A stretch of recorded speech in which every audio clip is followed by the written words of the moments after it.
भारत माता की, भारत माता की, भारत माता की। वंदे वंदे वंदे। संत शिरोमणि रविदास जी महाराज की, संत शिरोमणि रविदास जी महाराज की। चौधरी चरण सिंह, चौधरी चरण सिंह, चौधरी अजीत सिंह, चौधरी अजीत सिंह।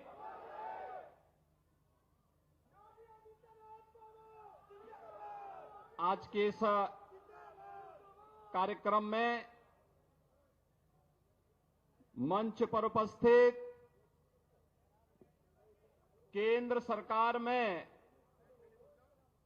कौशल विकास एवं उद्यमिता मंत्रालय के माननीय मंत्री चौधरी जयंत सिंह जी, उत्तर प्रदेश सरकार में मंत्रिमंडल के मेरे वरिष्ठ सहयोगी श्री अनिल कुमार जी, प्रभारी मंत्री बागपत श्री जसवंत सिंह सैनी जी, प्रदेश सरकार के राज्य मंत्री श्री केपी मलिक जी, लोकप्रिय सांसद श्री राजकुमार सांगवान जी, माननीय सांसद बिजनौर श्री चंदन सिंह चौहान जी, हमारे लोकप्रिय विधायक डॉक्टर अजय कुमार जी,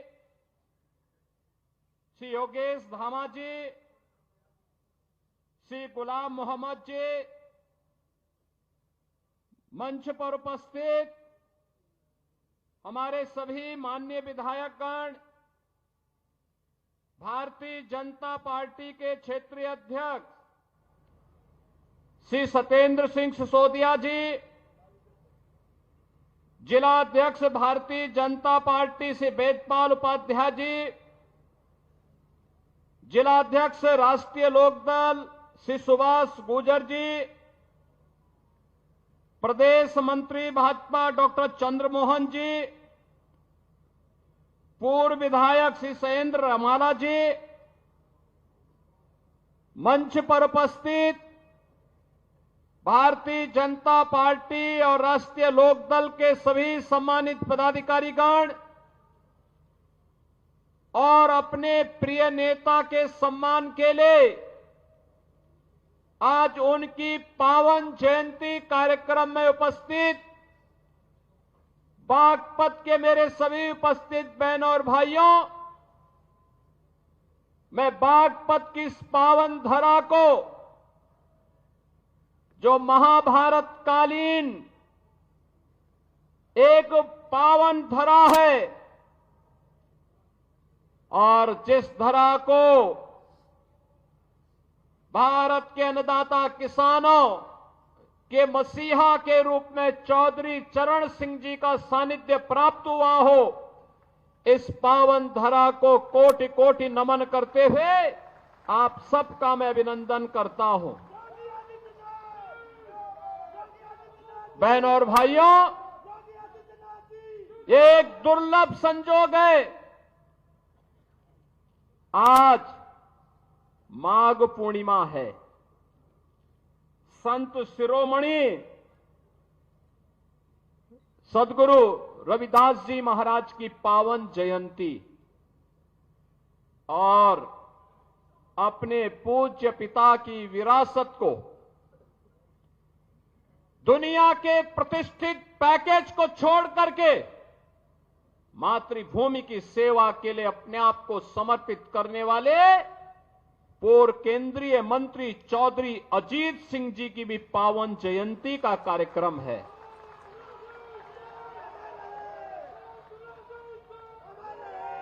उनकी पावन जयंती के अवसर पर आज हमें यहां पर चौधरी साहब की इस पावन भव्य प्रतिमा के लोकार्पण का अवसर प्राप्त हुआ। मैं इस अवसर पर उनकी स्मृतियों को नमन करते हुए प्रदेश सरकार और उत्तर प्रदेश वासियों की ओर से उन्हें विनम्र श्रद्धांजलि अर्पित करता हूं। बहनों और भाइयों, चौधरी अजीत सिंह जी, उनकी प्रारंभिक शिक्षा इस पश्चिमी उत्तर प्रदेश में होती है। वे कालविन तालुकदार कॉलेज लखनऊ में जाकर के उन्होंने सीनियर सेकेंडरी तक की शिक्षा अर्जित की। लखनऊ विश्वविद्यालय में उन्होंने बीएससी किया। अपने समय के प्रतिष्ठित आईआईटी खड़गपुर से उन्होंने बीटेक की डिग्री ली और उसके बाद एमएससी के लिए उन्होंने दुनिया के प्रतिष्ठित संस्थान यूएस के एक प्रतिष्ठित संस्थान में जाकर के शिकागो से उन्होंने एमएस की कंप्यूटर साइंस में डिग्री लेने के बाद वहीं पर उन्होंने प्रतिष्ठित कंप्यूटर कंपनी आईबीएम में कंप्यूटर साइंटिस्ट के रूप में सेवा प्रदान की। 2 दशक तक वहां कार्य करने के बाद उन्हें लगा कि नहीं, ये पैसा, ये प्रतिष्ठा अगर मैं देश की सेवा करके करूं, अपने अन्नदाता किसानों की सेवा करते हुए देश को आगे बढ़ाने में करूं तो और अच्छा होगा। और भारत वापस आने के बाद कुछ समय तक उन्होंने सेवा के कार्यक्रम को बिना किसी दलीय प्रतिबद्धता के साथ आगे बढ़ाया और 1986 से सक्रिय राजनीति में रह करके उन्होंने इस पूरे क्षेत्र को, प्रदेश को, देश को एक नेतृत्व देने की दिशा में आगे बढ़े। आज चौधरी अजीत सिंह जी हमारे बीच नहीं है, लेकिन उनकी स्मृतियां हैं, उनके द्वारा किए गए कार्य हैं, उनका अनुभव है, उनके द्वारा जो मार्गदर्शन दिया गया, उस कालखंड से जुड़े हुए लोग हमारे सामने मौजूद हैं। उस समय के युवाओं को, उनको जो नेतृत्व उन्होंने दिया था, वे आज जीवन के अलग अलग क्षेत्र में कार्य कर रहे हैं। उन सभी कार्यक्रमों को आगे बढ़ाते हुए आज केंद्र और राज्य सरकार चौधरी चरण सिंह जी की, चौधरी अजीत सिंह जी के इन कार्यक्रमों को आगे बढ़ाने का कार्य कर रही है। यही डबल इंजन सरकार की एक ताकत है और उस ताकत को आगे बढ़ाते हुए मुझे प्रसन्नता की अनुभूति हो रही है। बहनों और भाइयों, आज मैंने यहां पर देखा है बहुत भव्य प्रतिमा चौधरी अजीत सिंह जी की यहां पर लगी है और सचमुच ये पहली प्रतिमा, मुझे बताया गया पहली प्रतिमा यहां पर लगाई गई है। सचमुच वो प्रतिमा इस बात को दिखाती है, चौधरी अजीत सिंह जी में एक तेवर था, एक किसान का तेवर था। वे एक टेक्नोक्रेट थे, वे एक साइंटिस्ट थे और कंप्यूटर साइंस के बारे में जब देश में ना के बराबर लोग जानकारी लेते थे, तब उन्होंने दुनिया की इस प्रतिष्ठित कंपनी के माध्यम से डिग्री लेकर के कंपनी के माध्यम से इस फील्ड में प्रवेश किया था। देश के जब इन्हें चुने गिने लोग कंप्यूटर साइंस के बारे में जानकारी लेते थे, उस समय उन्होंने डिग्री लेकर के दुनिया में इस कार्यक्रम को आगे बढ़ाया।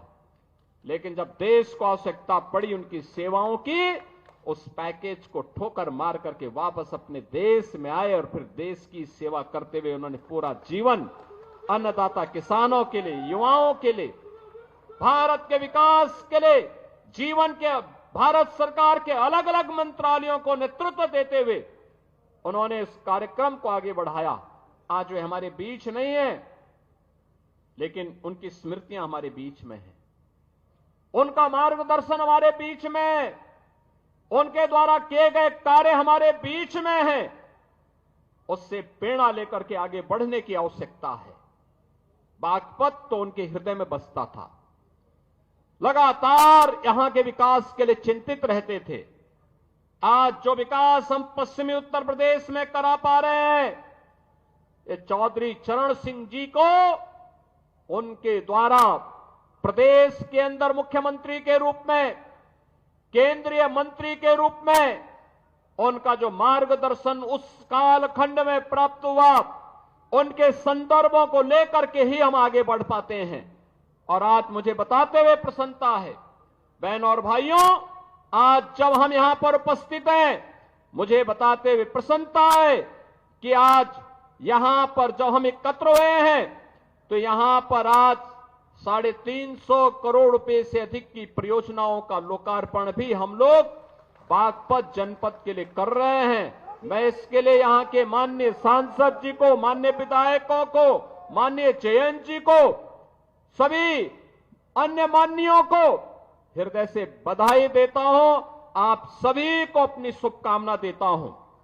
बहनों और भाइयों, आज मुझे बताते हुए प्रसन्नता है कि यहां पर विकास की इन बड़ी बड़ी परियोजनाओं के साथ कनेक्टिविटी की योजना भी है, नए संस्थान बनाने के कार्यक्रम भी है, सड़कों के निर्माण का कार्यक्रम भी है। ये बागपत का तो अपना इतिहास है। याद करिए, 5000 साल पहले जब दुनिया में अंधकार था, दुनिया को किसी प्रकार की कोई जानकारी नहीं थी, तब 5000 साल पहले पांडवों ने जो 5 गांव मांगे थे, उनमें से बागपत एक गांव था, बागपत एक था। किसका इतिहास है? 5000 साल पहले का। दुनिया के अंदर कोई कितना भी विकसित देश क्यों न हो, कोई अपने 500 साल का बताएगा, कोई 700 साल का बताएगा, कोई 1400 साल का बताएगा, कोई 1500 साल का बताएगा, कोई 2000 साल का बताएगा। इससे ज्यादा कोई नहीं बता सकता। और बागपतवासी, आप तो बोल सकते हैं कि भगवान कृष्ण ने पांडवों के लिए जिन 5 गांवों को मांगा था, उनमें से बागपत एक था। अगर हमारे इतिहास को देखना हो तो बागपत में भी आकर के आप देख लें। लेकिन बहनों और भाइयों, एक तरफ आप सभी अपनी मेहनत से, हमारा अन्नदाता किसान अपनी मेहनत से, अपने खून और पसीने की कमाई से विकास में योगदान दे रहा है। प्रधानमंत्री मोदी जी के विजन को प्रभावी ढंग से आगे बढ़ाने का काम कर रहा है। बागपत हो या मेरठ, बुलंदशहर हो या फिर गाजियाबाद, नोएडा या फिर हापुड़ या बिजनौर, मुजफ्फरनगर, शामली या सहारनपुर, इन सभी जनपदों के विकास के लिए लगातार कार्य कर रहा है। यहां का नौजवान लगा हुआ है, कार्य कर रहा है। और दूसरी तरफ कुछ लोग हैं जिनको ये विकास अच्छा नहीं लग रहा है। बहन और भाइयों, उनको अच्छा नहीं लगता। आपको बताते हुए मुझे बहुत प्रसन्नता की अनुभूति हो रही है। इस सदी का महाकुंभ चल रहा है प्रयागराज में। प्रयागराज महाकुंभ में आज माघी पूर्णिमा के अवसर पर भी करोड़ों लोग स्नान कर रहे हैं। प्रातः 4 बजे से ही मैं उस व्यवस्था में लगा था। मेरे सामने कल एक परसों असमंजस की स्थिति थी कि मैं यहां पे प्रतिमा अनावरण कार्यक्रम में आ पाऊंगा कि नहीं आ पाऊंगा। लेकिन जब चौधरी जयंत जी का फोन आया, उन्होंने कहा कि कैसे होगा। मैंने कहा आप चिंता मत करिए, मैं दोपहर के बाद, क्योंकि प्रयागराज में तब तक काफी बड़ी संख्या में लोग स्नान कर चुके होंगे, और फिर मैं वहां पर कार्यक्रम में भाग लूंगा, जरूर भाग लूंगा। और बहनों और भाइयों, में आया हूं। आप देखिए, ये नया उत्तर प्रदेश है, ये नया उत्तर प्रदेश है। 25 करोड़ की आबादी है और कल तक 50 करोड़ लोग प्रयागराज में मां गंगा, मां यमुना और मां सरस्वती की त्रिवेणी में आस्था का स्नान कर लेंगे। यानी 50 करोड़ आबादी दुनिया के अंदर कहां होगी। उत्तर प्रदेश वासियों, आप दुनिया को बता सकते हैं कि आइए, आपको आस्था का स्नान करना हो, हमारे प्रयागराज में आइए। 50 करोड़ लोग महाकुंभ में स्नान किए हैं। लेकिन कुछ लोगों की आदत है, चोरी छिपे उन लोगों ने कोरोना की वैक्सीन लगवाई, लेकिन दुनिया को कहते रहे मत लगाओ। ऐसे ही चोरी छिपे, वो तो आज के दिन पे बहुत कोई छुप नहीं सकता। चोरी छिपे चुपचाप संगम में डुबकी लगा करके आ गए, लेकिन जनता जब पुण्य का भागीदार बनने के लिए, स्नान करने के लिए जा रही है, कह रहे मत जाओ मत जाओ। लेकिन जनता कहां मानने वाली है? जनता तो उनकी असलियत जान चुकी है, और इसे करोड़ों की संख्या में श्रद्धालु जाकर के आज भी और 26 फरवरी तक रेला इसी प्रकार से आगे बढ़ता रहेगा, कोई संदेह नहीं। लेकिन एक बात समझ में नहीं आता है, जब इनको अवसर मिला था तब इन्होंने कुछ नहीं कहा। याद करिए बागपत के नौजवानों, पुलिस की भर्ती निकलती थी, बागपत का नौजवान पुलिस की भर्ती होने से वंचित हो जाता था। लेकिन अब आपकी भर्ती हो रही है। याद करिए, अभी 60,200 पुलिस के नए भर्ती की प्रक्रिया चल रही है, फिजिकल टेस्ट हो रहा है। अगले 1.5 महीने के अंदर, 1.5 से 2 महीने के अंदर इनकी ट्रेनिंग का कार्यक्रम आगे बढ़ेगा, और इस साल के अंत तक यूपी पुलिस को 60,200 नए पुलिस कार्मिक मिलेंगे, बिना भेदभाव के। बागपत का नौजवान भी होगा, मुजफ्फरनगर का भी होगा, बुलंदशहर का भी होगा, गाजियाबाद का भी, हापुड़ का भी, बिजनौर का भी, शामली का भी, सहारनपुर का भी, हर एक जनपद का नौजवान होगा। उत्तर प्रदेश की ताकत का एहसास कराएगा, और उत्तर प्रदेश का नौजवान ही नहीं होगा, उत्तर प्रदेश की बेटियां भी होंगी, क्योंकि उनके लिए तो 20% जगह हमने अनिवार्य रूप से कर दिया है कि बेटी भी इसमें अनिवार्य रूप से भर्ती होगी। बहनों और भाइयों, इन नौजवानों के बल पर ही हम उत्तर प्रदेश की कानून व्यवस्था को देश की सबसे बेहतरीन कानून व्यवस्था बना रहे हैं। बेटी भी सुरक्षित है, व्यापारी भी सुरक्षित है, हर व्यक्ति अपने आप को सुरक्षित महसूस करता है। यहां निवेश आ रहा है, नए नए निवेश के माध्यम से हम आगे कार्यक्रम आगे बढ़ा रहे हैं। और मैंने तो अभी जयंत जी को बताया है, मैंने कहा हम लोग दिल्ली बागपत देहरादून एक्सप्रेसवे में बागपत के पास एक इंडस्ट्रियल कॉरिडोर का निर्माण का कार्यक्रम कराना चाहते हैं। यहां इंडस्ट्री लगे, इस कार्यक्रम को हम आगे बढ़ाना चाहते हैं। बस उसमें आप लोगों का आशीर्वाद और सहयोग प्राप्त होगा तो हमारे स्तर पर कहीं कोई संदेह नहीं, उस कार्यक्रम के लिए हम लोग पैसे की व्यवस्था भी कर चुके हैं। बहनों और भाइयों, ये कार्यक्रम इसी रूप में आगे बढ़ेंगे। बागपत में मेडिकल कॉलेज के निर्माण की कार्रवाई को तेजी के साथ आगे बढ़ाने का आदेश दिया जा चुका है। मेडिकल कॉलेज बागपत में भी होगा। यहां पे इंटर कॉलेजेस की मांग, सड़कों के निर्माण की मांग, या अन्य जो भी अन्य कार्यक्रमों को आगे बढ़ाने की मांग यहां के हमारे जनप्रतिनिधियों के माध्यम से हमारे पास आती है। हम लोग उसमें कहते हैं कोई किसी प्रकार का कोई रोक टोक नहीं होना है। और बहनों और भाइयों, आज उन्हीं कार्यक्रमों को लेकर के हम लोग यहां पर आए हैं, जिसमें लोक निर्माण विभाग की भी सड़कें हैं, जिसमें 138 परियोजनाएं हैं। राजकीय इंटर कॉलेज सिंगावली अहिर का भी आज यहां पे लोकार्पण हुआ है। राजकीय कन्या इंटर कॉलेज बिलोचपुरा, इसका भी आज लोकार्पण का कार्यक्रम हुआ है। और बागपत में एक नए बस स्टेशन का लोकार्पण का कार्यक्रम होने के साथ ही आईटीआई प्रहलादपुर यमुना नदी के बाएं किनारे स्थित जागोस में बाढ़ सुरक्षा के कार्य हैं। खेलो इंडिया कार्यक्रम के अंतर्गत ग्राम मितली में मल्टीपर्पज हॉल का निर्माण है, और पुलिस लाइन बागपत में महिला बैरक के निर्माण के साथ ही थाना बिनौली में भी, थाना रमाला में भी हॉस्टल और बैरक के निर्माण की कार्रवाई होने की कार्रवाई यहां पर आगे बढ़ाई गई है।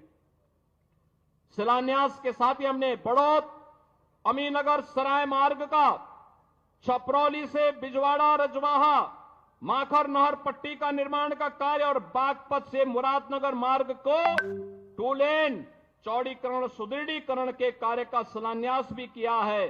तो हिंडन नदी पर नए सेतु के पहुंच मार्ग और सुरक्षात्मक कार्य के लिए भी आज शिलान्यास का कार्यक्रम हुआ है। जिला चिकित्सालय बागपत में 50 सैया के क्रिटिकल केयर ब्लॉक के निर्माण का भी आज शिलान्यास हुआ है।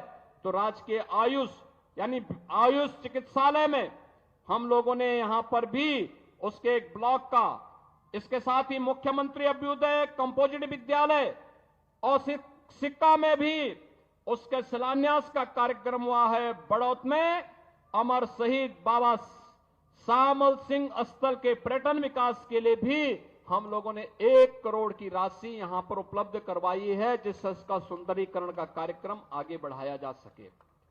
बहनों और भाइयों, विकास के लिए पैसे की कमी नहीं होगी। मुझे तो केवल आपसे एक बात कहनी है, और वह ये कहनी है कि यहां पर हम लोगों ने सचमुच यहां का हमारा अन्नदाता किसान अपनी मेहनत से उसने खेती के नए तकनीक को अपना करके कैसे विकास की बुलंदियों को और आमदनी को कैसे बढ़ाया जा सकता है, कोई सीखे तो हमारे यहां पश्चिम के किसानों से सीख सकता है। और इसीलिए उसी को प्रेरणा में रख करके अन्नदाता किसान के बारे में चौधरी साहब की बातों को ध्यान में रख करके कि देश के विकास का रास्ता देश के खेत और खलिहानों से होकर के जाता है। चौधरी साहब जिस बात को कहते थे उसी बात को ध्यान में रख करके हम लोगों ने कार्य प्रारंभ किया।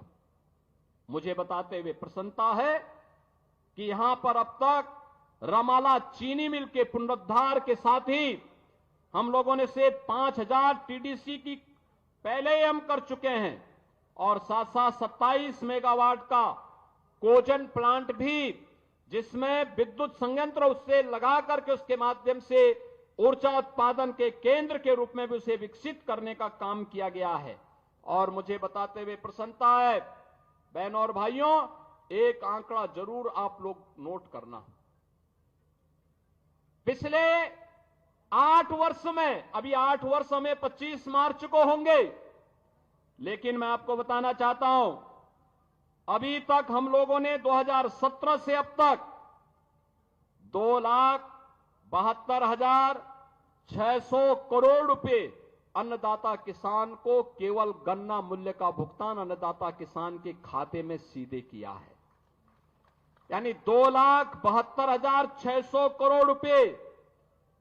और मुझे बताते प्रसन्नता है कि 2023-24 का 99.51% का गन्ना मूल्य का भुगतान हम लोग कर चुके हैं। और इसके साथ ही मुझे बताते हुए भी कि 1995 से लेकर 2017 तक 22 वर्ष में जितना गन्ना मूल्य का भुगतान विपक्षी दलों की सरकारों में हुआ है, चाहे वह समाजवादी पार्टी की सरकार रही हो या बहुजन समाज पार्टी की सरकार, उससे 22 वर्ष में जितना इन्होंने गन्ना मूल्य का भुगतान किया है, हम लोगों ने मात्र 8 वर्ष में, 8 वर्ष से कम समय में उससे ज्यादा लगभग 60,000 अधिक गन्ना मूल्य का भुगतान अब तक हम किसानों को कर चुके हैं। यानी उनका 22 वर्ष, हमारे 8 वर्ष उस पर हावी हैं। इसका मतलब अन्नदाता किसान के लिए अच्छी दिशा में सरकार ने कार्य प्रारंभ किया है और सरकार इस कार्यक्रम को आगे बढ़ाने का कार्य कर रही है। मैं आज के इस अवसर पर आप सभी को इस बात के लिए आश्वस्त करता हूं कि अन्नदाता किसान हो, नौजवान हो, एक एक पाई अन्नदाता किसान के खाते में जाएगी। अन्यथा चीनी मिल को हम लोग सरकारी अधिग्रहण लेकर के उस पे हम उसको सरकार के माध्यम से चलाने का काम करेंगे। और कोई भी व्यक्ति हर किसान हर चीनी मिल को अच्छे ढंग से चलाएंगे। हमने पिछले आपने इस बात को देखा होगा कि ये वह सरकार है जिस सरकार ने 3 नई चीनी मिलें लगाई हैं। 8 चीनी मिलों का विस्तारीकरण किया है और साथ साथ 120 चीनी मिलों में से 105 चीनी मिलें ऐसी हैं जो 10 दिन के अंदर, एक सप्ताह से 10 दिन के अंदर गन्ना मूल्य का भुगतान कर रही हैं। 15 चीनी मिलें जो गन्ना मूल्य के भुगतान में थोड़ा लेट हैं, उनको भी समयबद्ध तरीके से गन्ना मूल्य भुगतान के लिए प्रेरित किया जा रहा है।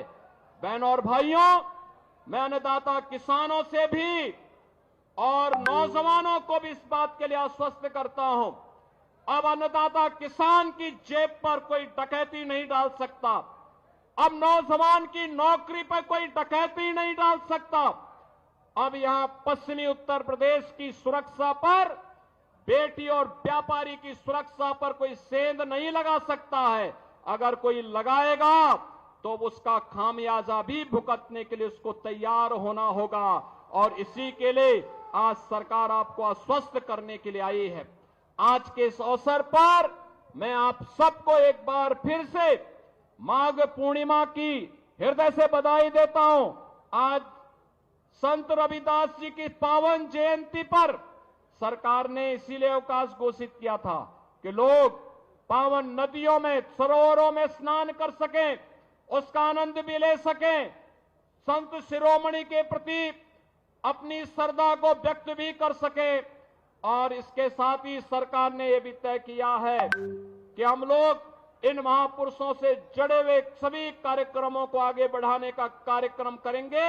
मैं एक बार फिर से अन्नदाता किसानों के प्रति पूरा जीवन समर्पित करने वाले चौधरी अजीत सिंह जी की इस पावन जयंती के अवसर पर उनकी प्रतिमा अनावरण कार्यक्रम में उनके प्रति एक बार फिर से विनम्र श्रद्धांजलि अर्पित करते हुए अपनी वाणी को विराम देता हूं। मेरे साथ बोलेंगे, भारत माता की, भारत माता की, भारत माता की, वंदे वंदे वंदे। जनपद बागपत की धरती माननीय मुख्यमंत्री महोदय के आशीर्वचनों से आज कृतार्थ हुई है। इसके लिए